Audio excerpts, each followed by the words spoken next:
क्या हम सर्वज्ञ हो गए हैं? क्या सचमुच हम केवली बन गए हैं?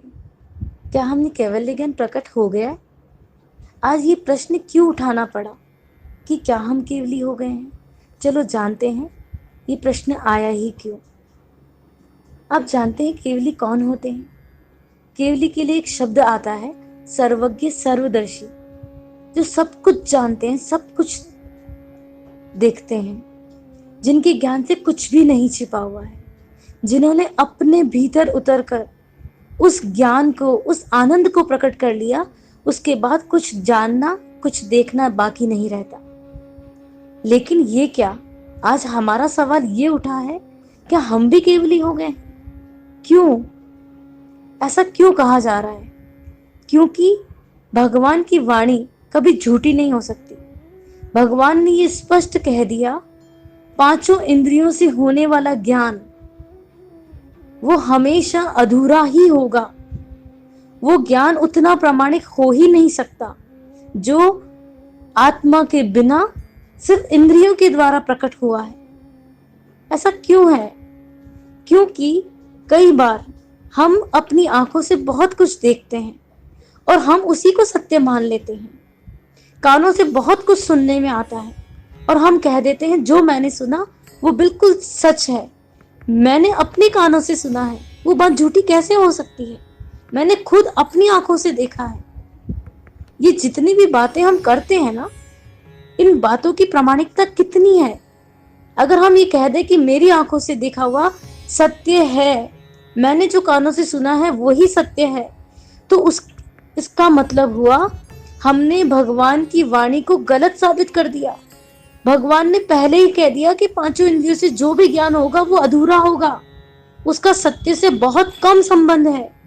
लेकिन हम अपने अहंकार के कारण भगवान की वाणी के विपरीत बहुत कुछ बोल जाते हैं।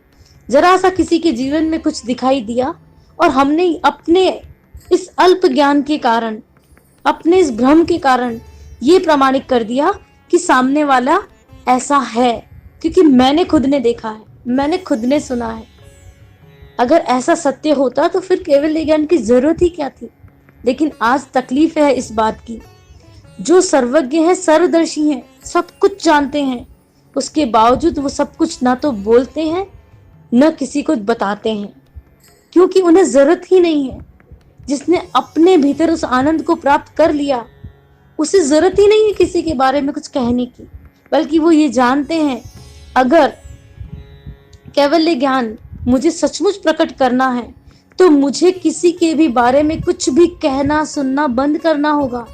यही मेरे ज्ञान में सबसे बड़ी बाधा है, क्योंकि जब तक मेरी नजर दूसरों के बारे में देखना, दूसरों के बारे में सुनना इसी पर टिकी रहेगी, तब तक मुझे अपना ज्ञान प्रकट हो ही नहीं सकता।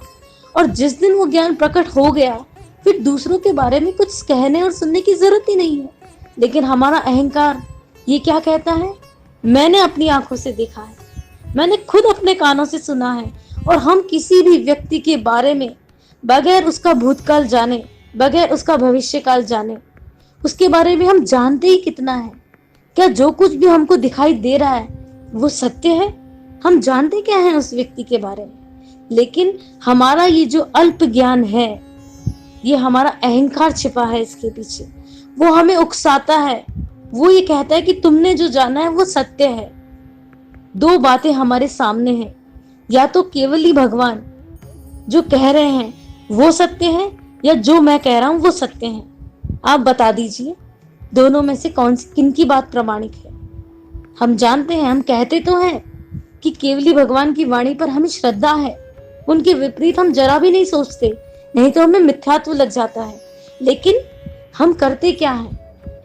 दिन भर में, अपने पूरी दिनचर्या में कुछ भी, कितनी चीजें सुनने में आएंगी, कितनी बातें देखने को मिलेंगी, कितनी घटनाएं दिन रात घट रही हैं, लेकिन हम उन सारी घटनाओं के बारे में हम कई बार ये भी कह देते हैं हमने खुद ने पूरी जांच पड़ताल की है, हमने खुद उसके बारे में रिसर्च की है, बहुत खोजबीन की है, तब हम ये सारी चीज कह पा रहे हैं कि अमुक व्यक्ति ऐसा है। हम कितनी भी खोज कर लेना, वो कैवल्य के सामने तो झूठी ही है, अप्रामाणिक ही है।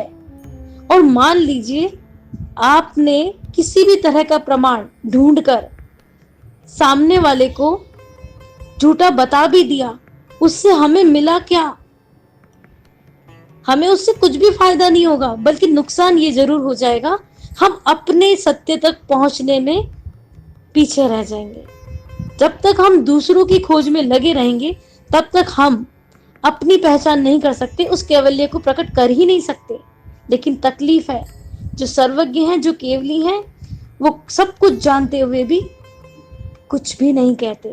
और हम इतने अभागे हैं जिनके पास बहुत छोटा ज्ञान है, शायद है ही नहीं, कुछ भी नहीं जानते हम, उसके बावजूद भी किसी के भी बारे में कुछ भी कह देते हैं, बल्कि सब कुछ कह देते हैं जिसका उसके जीवन से हो सकता है संबंध ही ना हो।